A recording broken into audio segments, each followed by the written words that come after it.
e senhores. Sejam bem-vindos. Nossa viagem começa agora. E salve família, tudo bem com vocês? Está começando mais um Podcota e hoje estamos aqui com esse grande amigo meu, um colega que tem anos de amizade comigo e que fez uma das minhas primeiras peças de teatro junto comigo, Adriano Klingelbert. Muito obrigado, olha, eu falei certinho. Muito obrigado por estar aqui conosco, é uma grande honra ter você aqui comigo hoje. Eu que agradeço, Gigi, muito obrigado pela oportunidade, pelo convite. É sempre um prazer rever você, estar fazendo algo juntos. E é isso, são os encontros da vida aí que a arte nos propicia. Concordo. E então vamos lá. Adriano Klingelbert é um artista multifacetado com mais de 27 anos de experiência no ramo artístico. Ele atua como ator, diretor e produtor, fora empresário, com um currículo que tem direção e produção de elenco em 3 séries internacionais, fora as nacionais. Atuando em uma série da Amazon Prime Video, direção, produção de elenco e atuando em 6 webséries. Agora eu faço uma pergunta, que hora você dorme? Com esse tanto de coisa que você faz? É muito engraçado porque essa é a pergunta que eu mais recebo de todo mundo. É a mesma pergunta. Como é que você dorme? Eu realmente durmo muito pouco, né? Eu tenho um problema de insônia, porém... Eu sou muito da noite. A noite é um momento que... Como eu faço muitas coisas durante o dia e eu gosto mesmo dessa agitação, é coisa de Capricórnio, né? Concordo. Coisa de capricorniano. Temos 3 capricornianos na sala. Então, tá explicado, né? Tá Essa é a explicado. briga. Isso. Não, mas eu sempre... Meus melhores amigos são todos capricornianos e artistas. É muito doido. Caraca. Isso, né? Todos eles. Então, voltando ao assunto... Normal. Eu faço muitas coisas durante o dia, eu gosto muito. Então, quando chega a noite, eu demoro muito para desligar, mas a noite é o meu momento criativo. Cara, eu me identifiquei um pouquinho, porque de dia a gente tá nessa correria, né? Chega de noite, eu acho que, por exemplo, eu digo de noite a partir do momento que eu dou boa noite pra mamãe, pro papai. E aí eu vou, sei lá, estudar, ler um livro, eu coloco meu fone e a gente entra no nosso mundo, né? Isso, e aí vai pra uma outra atmosfera, eu gosto de assistir uma série, e aí é o momento que vem coisas na cabeça, eu preciso colocar no papel, preciso escrever, preciso criar, preciso montar, preciso elaborar. Às vezes eu preciso até trabalhar até de madrugada, prefiro responder as coisas de madrugada. Então, eu durmo pouco. Parte por opção, parte não. Isso, mas procuro fazer uma alimentação saudável também. Mas tem a questão da insônia também, que é algo que... Eu sou muito inquieto, muito ansioso. Cara, eu me identifiquei porque às vezes a gente tá no dia a dia correndo, né? Chega de noite, a gente às vezes deita e fica pensando ainda, a mente fica trabalhando. Sim. Ainda, né? Capricornianos. E as pessoas falam, é possível? Eu falo, é possível. É saudável? É a melhor coisa a se fazer? Nem tanto. Eu vou dizer que nem tanto, mas também não vou dizer que... Eu digo porque eu consigo produzir muita coisa. E é onde eu vejo que as pessoas falam, eu não consigo, eu só consigo fazer uma coisa... E eu falo, não, é possível fazer várias coisas. Às vezes você ficar reclamando que, porque as coisas não aparecem para mim, porque as coisas... Vai procurar porque tem, trabalho tem, as coisas aparecem sim, existem as coisas sim. O problema é que as pessoas imitam, são um pouco preguiçosas. A gente fala, conheço muita gente preguiçosa, tem preguiça mesmo gosta de dormir demais, gosta de trabalhar de menos... Né? Então eu acho... Mas enfim, cada um tem o seu... Exatamente. Só um adendo aqui antes da gente continuar aqui. Um grande professor que falou pra minha mãe um dia, um professor da minha mãe, falou que... Não, eu reclamei... Não fui eu que reclamei. A turma tava reclamando que não tinha horário. Professor, eu trabalho de manhã, estudo à noite, não tenho tempo de estudar. Aí ele perguntou, o que você faz da meia-noite às 6? Eu durmo, então não dorme, estuda. Dorme menos. Sim, dorme menos. Dorme menos. E dá pra fazer sim. O pessoal tem mania de se limitar, né? As pessoas têm mania de Você tem que dominar o seu isso, tempo, né? administrar, saber administrar o seu tempo. Isso é fundamental. Eu Exatamente. falo muito isso pra ele. Você prioriza o seu tempo. E você fala o que você quer fazer primeiro. Tanto meu pai já me ensinou isso, minha mãe já me mostrou isso. E eu vejo que cada vez mais na prática a gente tem que colocar isso Na nossa vida, né? É aquele famoso coisas que eu gosto e tenho que fazer. As coisas que eu não gosto e tenho que fazer, que fica em segundo lugar. As coisas que eu não gosto e não preciso fazer, resumindo, esquece. E as coisas que... E é isso. Que eu gosto e Que eu gosto e não preciso. Então fica em terceiro. Porque você faz o que você gosta e precisa, o que você não gosta, mas precisa. E depois você faz o que você gosta e não precisa. Exatamente. Mas às vezes eu acho que... Eita, perdão aí, eu não falei que eu ia fazer. Às vezes a gente esquece também de se divertir, né? Então, é muito, muito bom, porque assim, hoje a gente chegou num ponto, é muito legal você falar isso. Pra mim, hoje é muito legal, porque hoje isso pra mim faz muito sentido, né? Eu sempre me divertia, pra mim a minha diversão era estar trabalhando. Era a minha diversão, eu adorava isso. Hoje, com a idade que eu tenho, eu já... pelas coisas que eu construí também, eu consigo me propiciar, né, alguns momentos de lazer. Então, alguns finais de semana, algumas coisas, assim, algumas horas pelo menos do dia, eu procuro estou trabalhando ainda, mas tenho a equipe trabalhando por mim, e eu procuro fazer algo que eu gosto, como de repente encontrar meus amigos para conversar sobre outro tipo, amigos que eu não via há muito tempo, né? Porque a gente sempre é cercado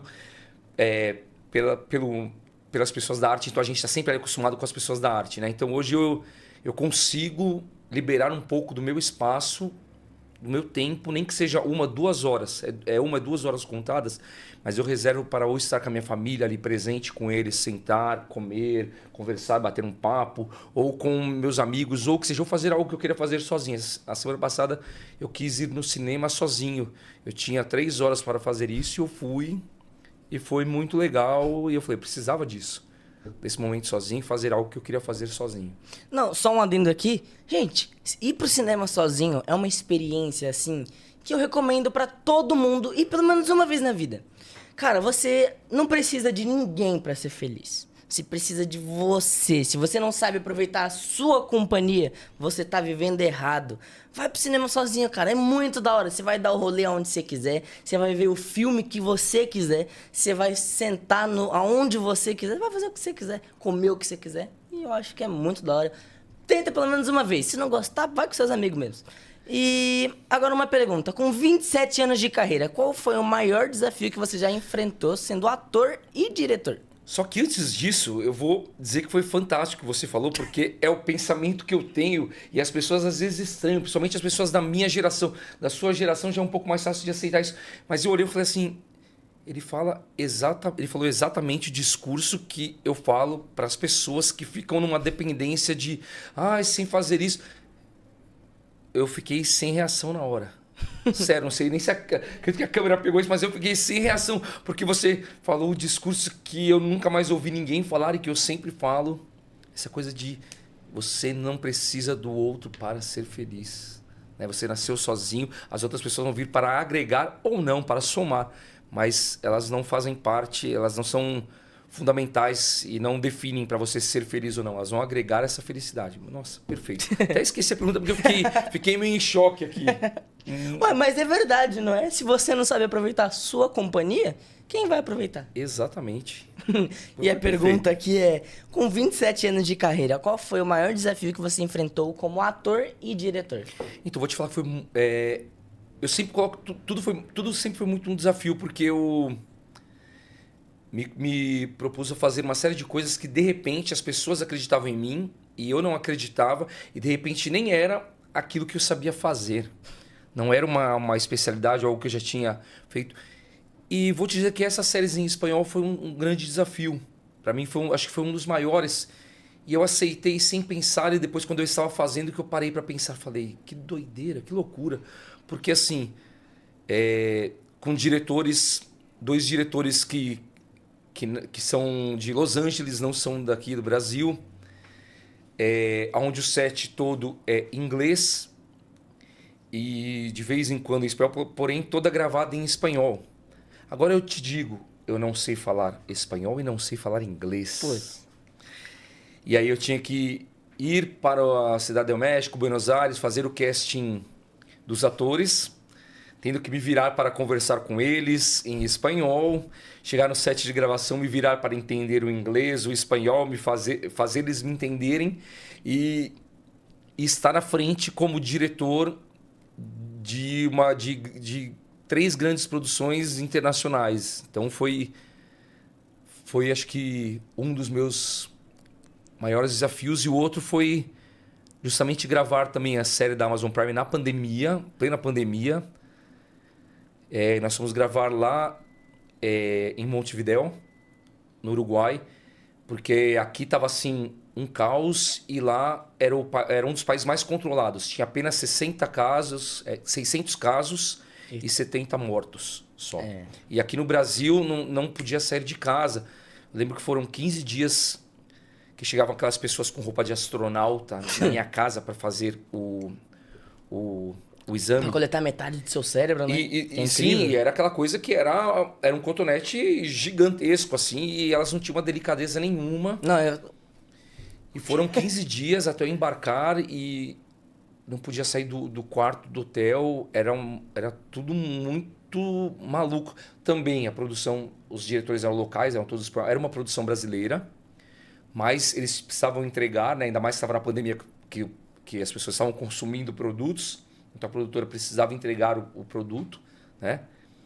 E foi uma experiência muito legal porque eram atores consagrados e de repente que já estavam lá há um mês e pouco, de repente eu fui jogado ali no meio e se vira, corre atrás, entende tudo. Faz o teu. Não era nem fazer o teu porque não tinha como, né? Você tinha que entender tudo que estava acontecendo muito rápido ali e era uma realidade diferente, né? De tudo. Não dava para ensaiar com as pessoas, para conversar. Foi muito doido. É complicado, né? E você falou que quando você foi lá pro México, tem alguma história engraçada ou vergonhosa que você passou lá e pode contar um pouquinho pra gente? Tem. Nossa, sempre tem, né? Conta pra gente. Sempre tem, vamos lá. Então eu vou contar. Pro México agora? Uhum. A mais engraçada, não precisa ser só do México. Vou dizer que pode ser a de Buenos Aires, não. Quando eu fui gravar essa série da Amazon Prime. Conte-me. Digo para as pessoas, não façam isso, tá? Que eu fiz. A gente não podia sair do hotel, mas estava no hotel de frente para a praia. Um hotel dentro do shopping, maravilhoso, né? E estava controlada a pandemia, né? Assim, lá no país, teoricamente, né? Mas nós éramos estrangeiros, né? Então, por mais que tinha feito 15 dias e todo dia a gente tinha que fazer, antes de sair do hotel, quando chegava lá, Meu Deus. a gente tinha que fazer o teste também. Eu já não aguentava mais. E aí chegou no 15º dia, eu falei, eu não aguento mais ficar eu tô dentro de um shopping. Se tivesse todo mundo em casa, tudo bem, né? Só que como a gente tinha um chip, tudo certinho e etc., eu peguei e deixei meu celular no hotel, né? E falei, vou sair para passear um pouquinho. E peguei e saí para passear, fui conhecer a praia, etc. e tudo mais. E saí andando, conhecendo uma série de lugares, etc. E como eu passei, fiquei andando bastante, era um dia que era um day off, era um dia de folga. Eu não lembrava o retorno para o hotel e nem o nome do hotel que eu estava. Então, eu fiquei horas e horas e horas andando e não podia pedir um Uber, porque eu não sabia para onde que iria o Uber. Eu não me recordava de onde era o caminho. Então, me deu um certo desespero, porque eu não conseguia... Imagina você estar num lugar onde você não conhece, você não sabe... Você sabe falar a língua deles? O espanhol... Não, eles falam muito rápido. Se alguém se prontificar a querer conversar com você e falar... Hoje eu já entendo. Hoje, foi muito legal esse aprendizado com essas séries, porque hoje eu já entendo tudo o que falam e já consigo falar um pouquinho, né? Mas naquele momento, e ainda nervoso que eu estava, eu não ia conseguir entender. Não, e outras nada. ruas, eu acho, que Tudo estavam parecido. desertas. Não, até que não. Até que o pessoal, como falou, o país estava teoricamente controlado, né? As pessoas todas de máscara, todas de máscara, mas as pessoas estavam vivendo teoricamente normal, porque eles seguiam todos os protocolos de higiene, de distanciamento, sabe assim, tinha esse respeito muito grande, uma Diferente disciplina. do Brasil. Totalmente, uma disciplina, né?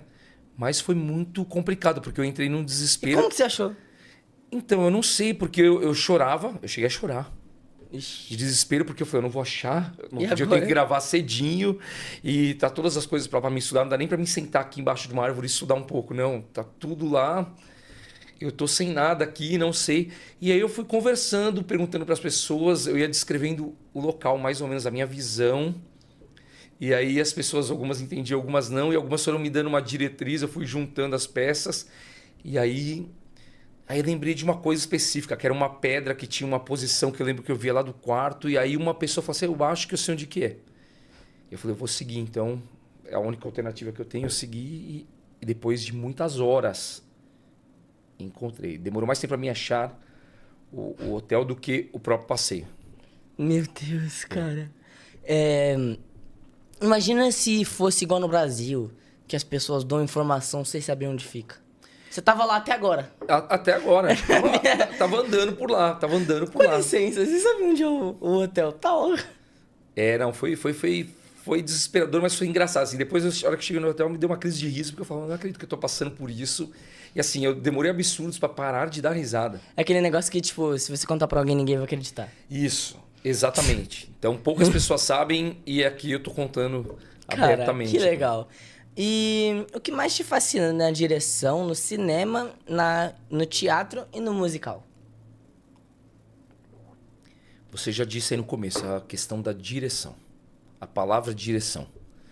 Né? Essa questão de você poder direcionar as pessoas dentro daquilo que você acredita, dentro daquilo que você imagina, é muito bacana, né? Quando você tem atores disponíveis, uma equipe disponível, e você poder fazer a direção de tudo isso, né? É incrível. É incrível, né? Quando você vê a sua ideia tomando formato, independente que existam outras vertentes ainda à frente, ou o próprio autor, ou o próprio criador, a produtora, ela quer o projeto daquele jeito, mas você poder fazer do seu jeito. Porque independente que te dão as diretrizes, é o seu jeito, né? Então você dar a direção para tudo isso e depois você vê o resultado final, é incrível. Então uma questão direção para mim, a palavra direção, de direcionar as pessoas, é muito bacana. E até mesmo com a questão de você produzir trabalho, você propiciar oportunidades para as pessoas. Isso para mim é muito legal. Cada trabalho que eu inicio e que eu finalizo, eu falo, que bacana. Eu estou propiciando trabalho para as pessoas. Eu estou ofertando uma oportunidade de trabalho, empregando pessoas que às vezes precisam, né? E gostam do que estão fazendo. Então, para mim, a parte de direção é muito mais do que a questão artística, sabe? Então, a artística é uma realização, mas toda essa outra questão, para mim, é muito mais válida. E fora da oportunidade para alguns talentos, né? Que é muito importante Muito. também. Eu gosto muito, é uma coisa que me incomoda muito hoje na indústria de filmes, principalmente musicais, né? É a questão de sempre ser os mesmos.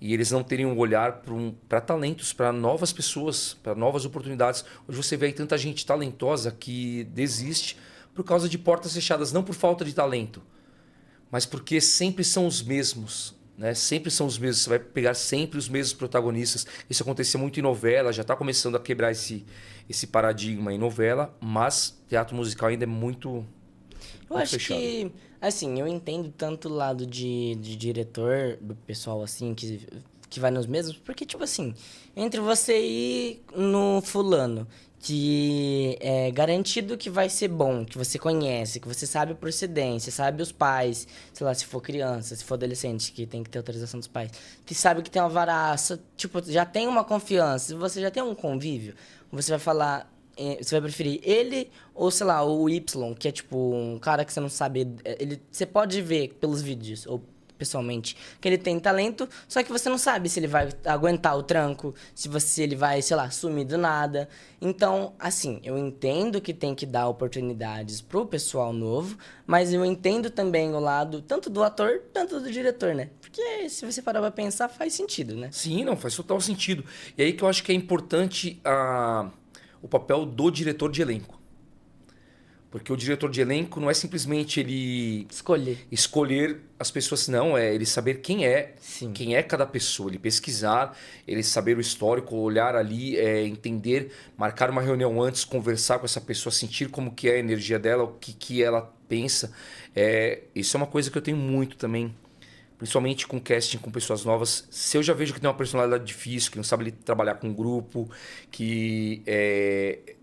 já são fatores que eu já falo, não vai ser legal. Ah, mas a pessoa é super talentosa.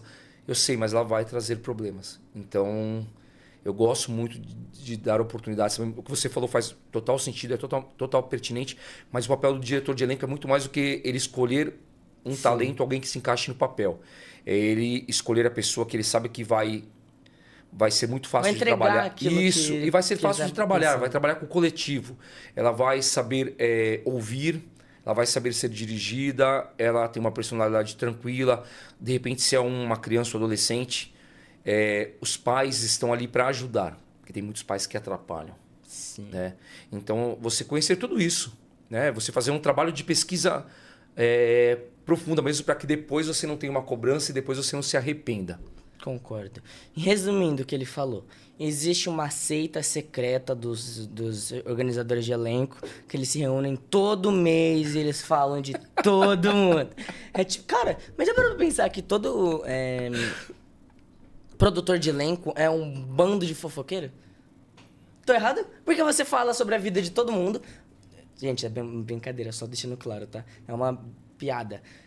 Você fala, tipo, você tem que saber se a pessoa é legal, se a personalidade da pessoa é boa. Se for criança, adolescente, tem que saber se os pais são legais, se a criança não vai fazer birra. Cara, de certa forma, são fofoqueiros. Não, pior que você tem que saber de tudo, né? E a gente sabe que em set as informações correm... Né? Igual a escola. Igual a escola. E você tem que estar ali atento, mas eu procuro... como eu sempre vivenciei esses dois lados, o lado do ator e o lado da direção, porque eu falo, né? Eu gosto de fazer ambas as coisas. Então eu procuro me colocar nesses dois lados, né? Do lado quando eu estou como ator, eu estou totalmente como ator, ali para ouvir o diretor, o que o diretor falar para mim. Porque é aquele negócio, se você é diretor, dirija, se você é ator, obedeça. Atue, exatamente. É o seu papel, né? Então... e para criar uma boa relação com todo mundo, eu aprendi muito a ouvir mais e falar menos. Então, e se é algo que não me interessa também, se eu vejo que não é um assunto ali que não nos cabe, que não é interessante ou que estão falando mal de alguém, eu procuro sair dali tranquilo, assim. Então, eu procuro me dar bem com todo mundo. Porém, sou muito autêntico, muito verdadeiro. Quando a pessoa sabe que eu não gosto dela, ela percebe tranquilamente. Eu também não consigo disfarçar. Mas eu não misturo a questão profissional. Eu posso não gostar, pode não ter rolado uma química, uma energia, mas se ela está entregando, fazendo o trabalho dela, ela não precisa nem me cumprimentar, nem falar comigo se ela não quiser. Mas ela fazendo o trabalho dela, para mim, tá perfeito. Perfeito. Deixa ela no canto dela e eu no meu. Não, né? A gente vai até conviver junto, mas é isso. Eu não consigo ser falso. Concordo. Sou muito transparente em tudo. Cara, eu também. E isso é uma coisa, na minha opinião, pra mim, eu digo na minha pessoa, ruim, um pouco. Porque às vezes sei lá, vou dar um exemplo, eu não gosto de você. E você não sabe que eu não gosto de você. Só que aí você fica forçando, sabe? Fica querendo papo, fica no seu canto. Mas isso é da natureza das pessoas também. E existem as pessoas que não percebem.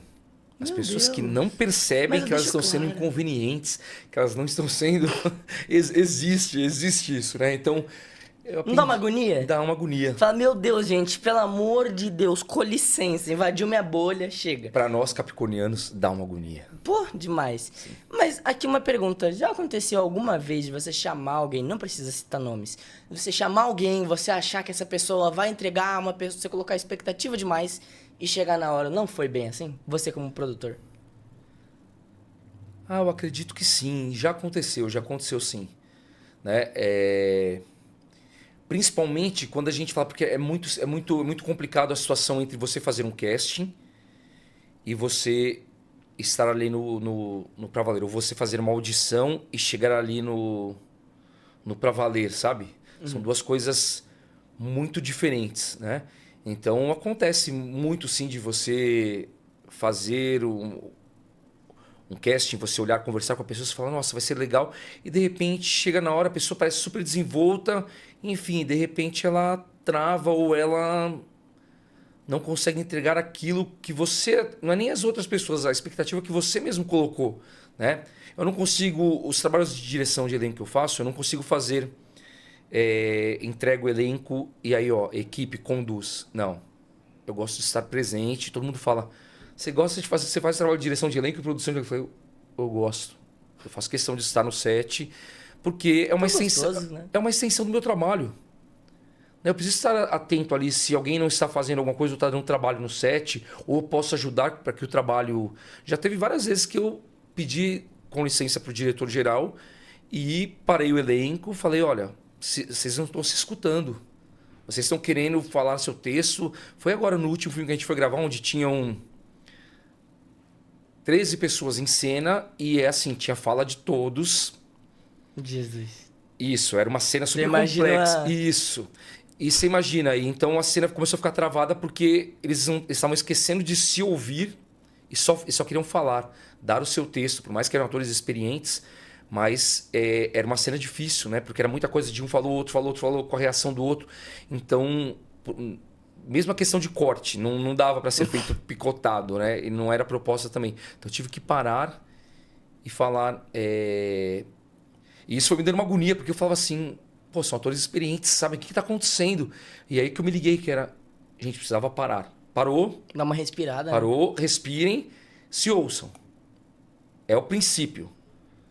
Se ouçam antes de tudo. Se você não está ouvindo a outra pessoa, você não vai conseguir responder. Seu texto ele depende da outra pessoa. Então se escutem. Parei, aí nessa... Pedi silêncio para todo mundo também do set, porque tinha muita gente. Além de estar toda a equipe, tinha uma equipe grande de figuração. E o elenco grande também. Ixi, aí... Então tive que parar. Gente, não sei, todo mundo parou mesmo, né? Porque é uma atitude que geralmente não acontece, né? Porque é o diretor que está ali conduzindo. Mas eu senti que era o momento de eu intervir ali para ajudar. E o diretor foi super receptivo. Falou, não, Adriano, vai lá. Vai lá que eu percebi que está travando. E se eu não estivesse lá, eu sei que teria uma hora que o diretor ia dar uma surtada. Cara, já aconteceu alguma vez em algum dos seus trabalhos que algum diretor surtou? Assim, de gritar. Não precisa citar nome.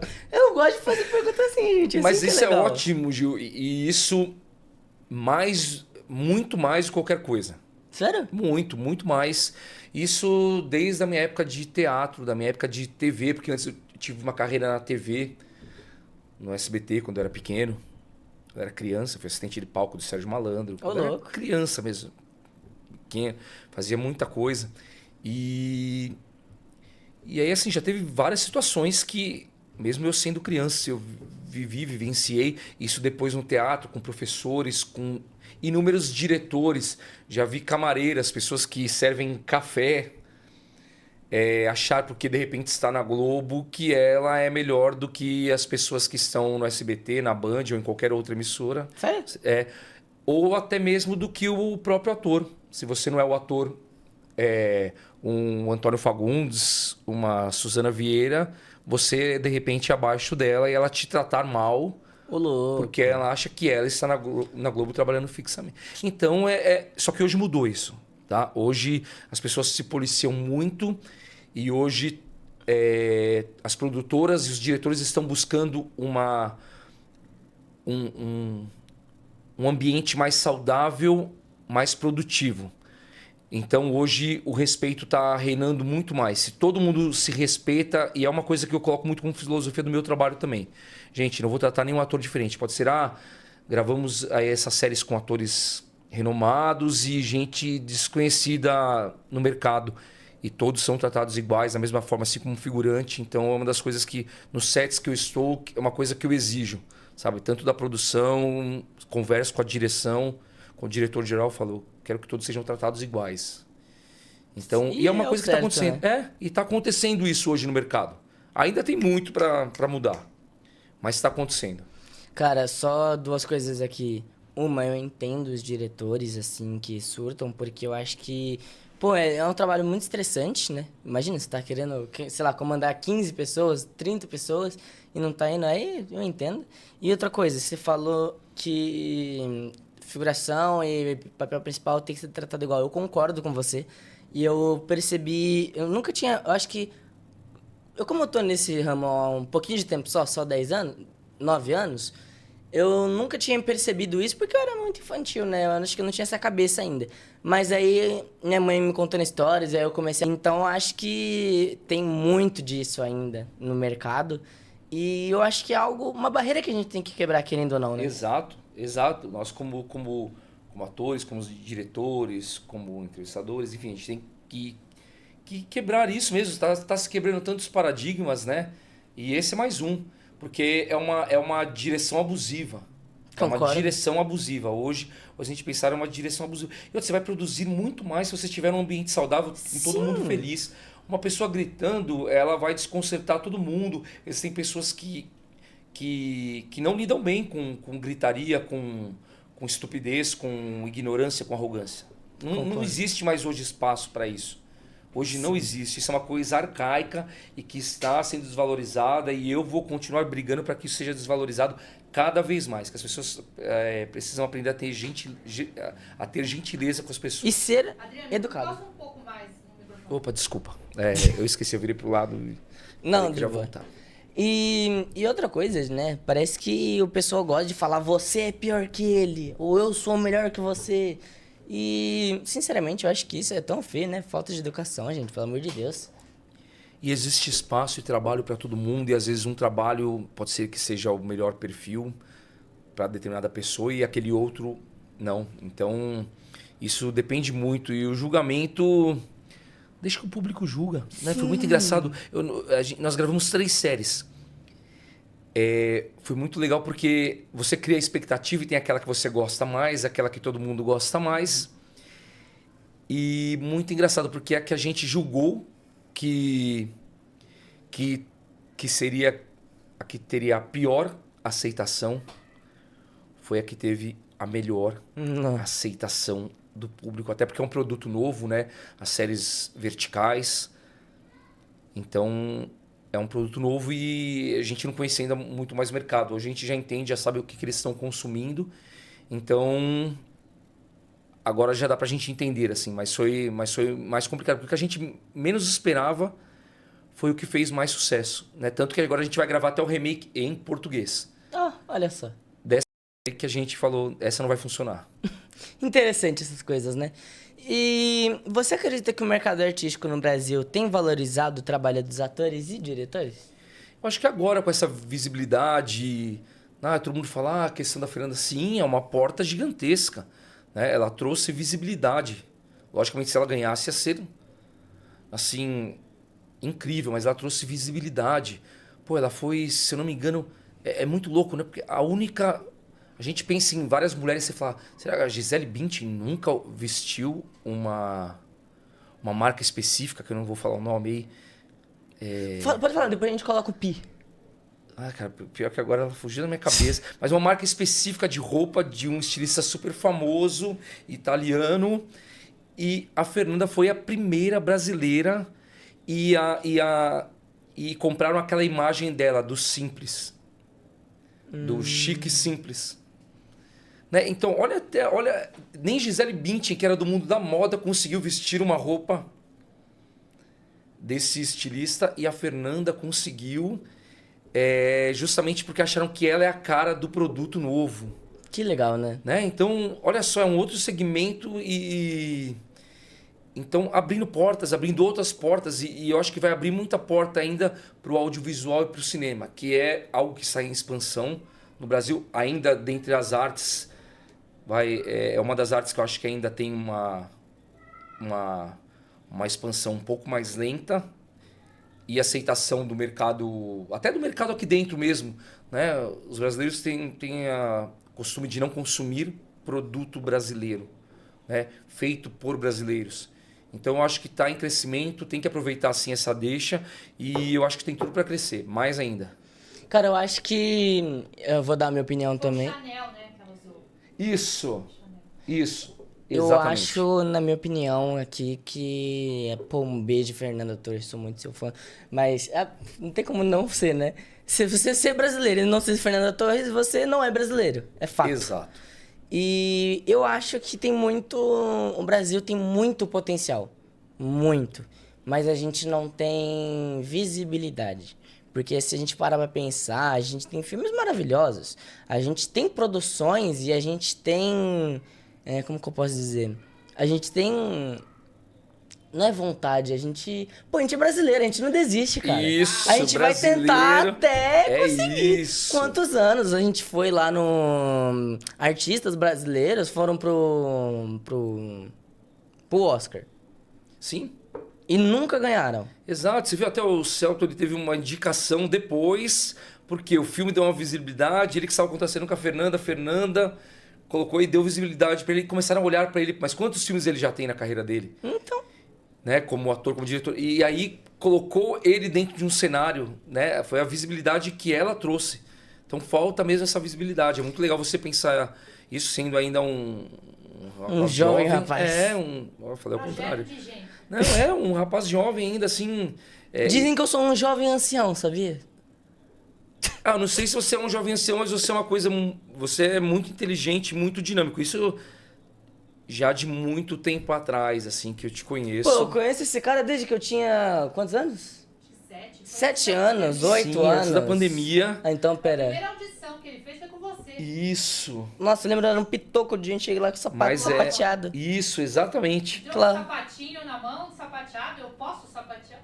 Exato, e já muito querendo, né? Essa coisa de não importa, eu quero, eu acho isso muito, muito bacana e fico muito feliz de, sabe, de ver você...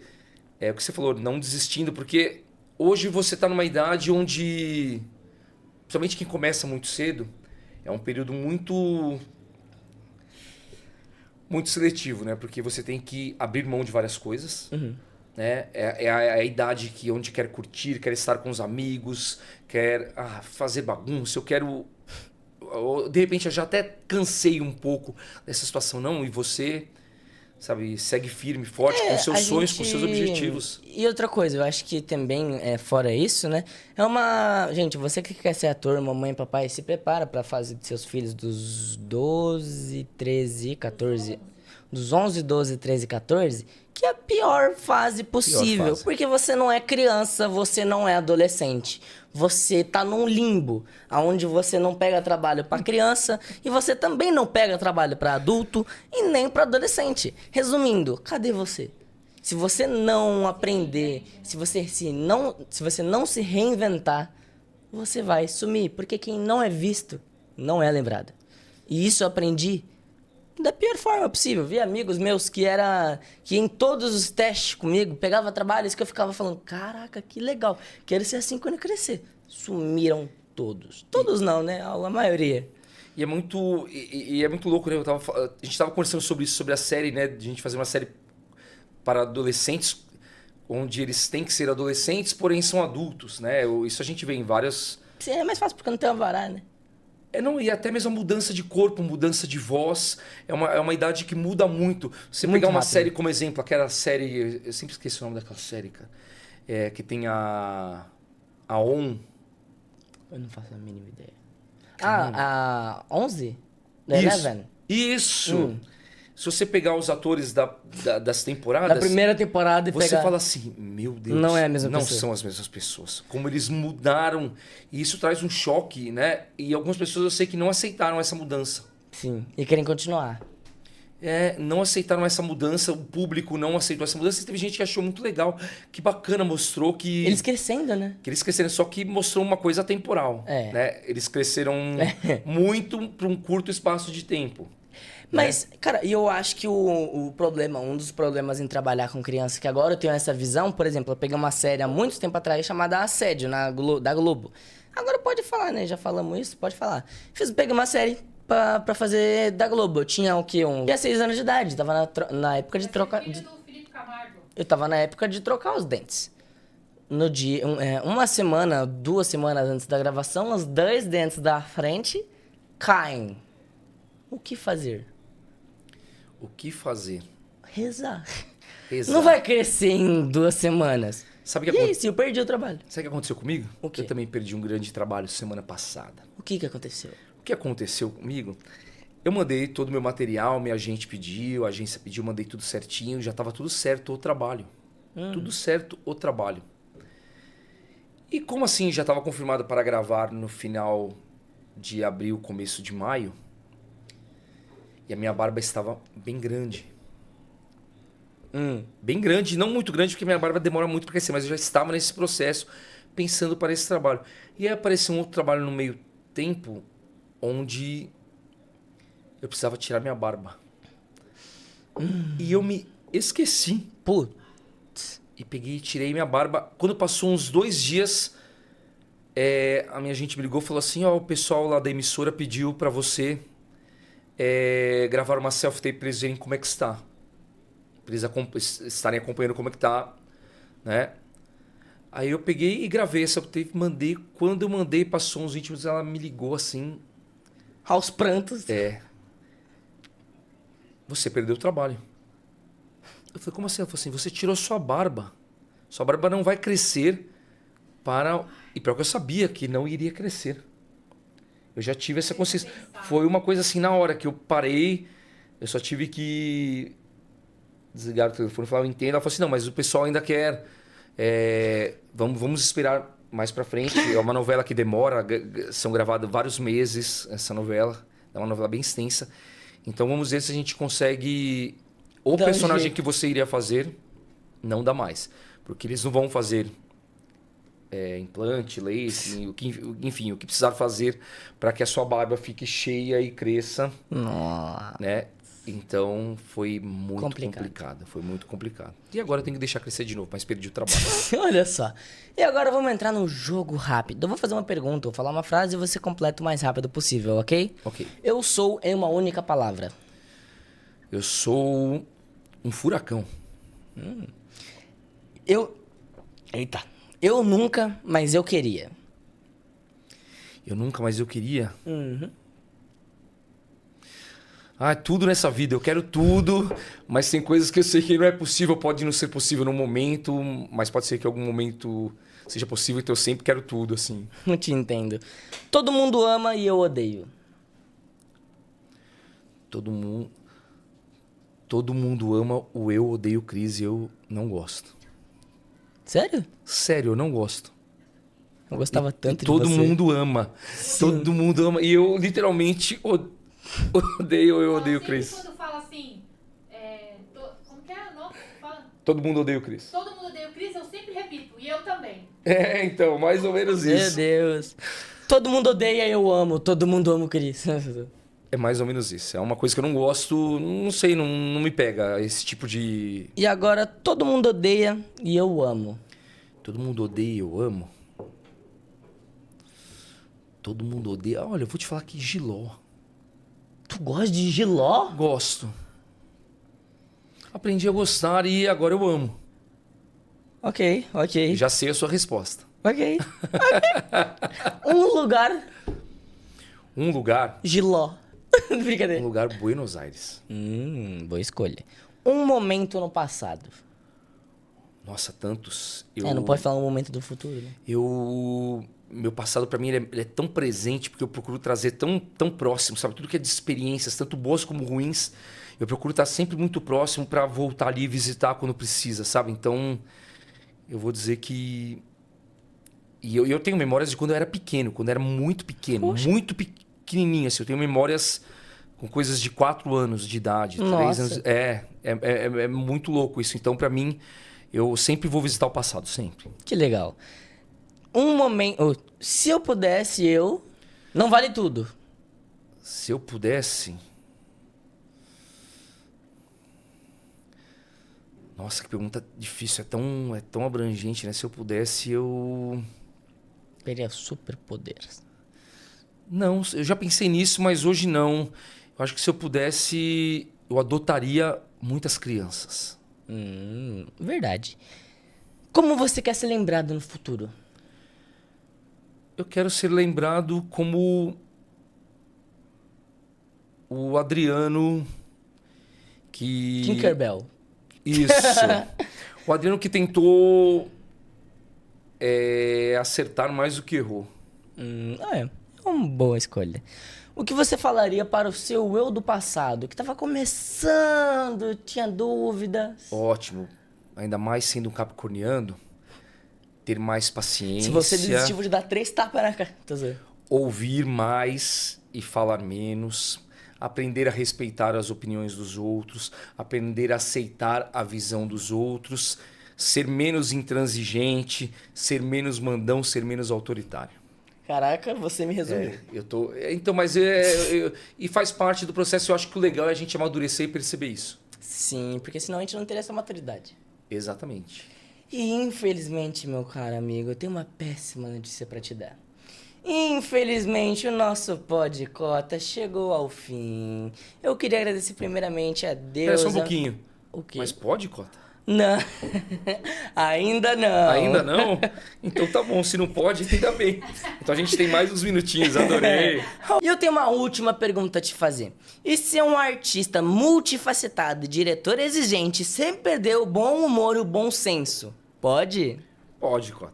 Aê, então é isso, família. Não se esquece de deixar o like, se inscrever no canal, ativar o sininho para não perder nenhum conteúdo maravilhoso. Então, vem comigo, família.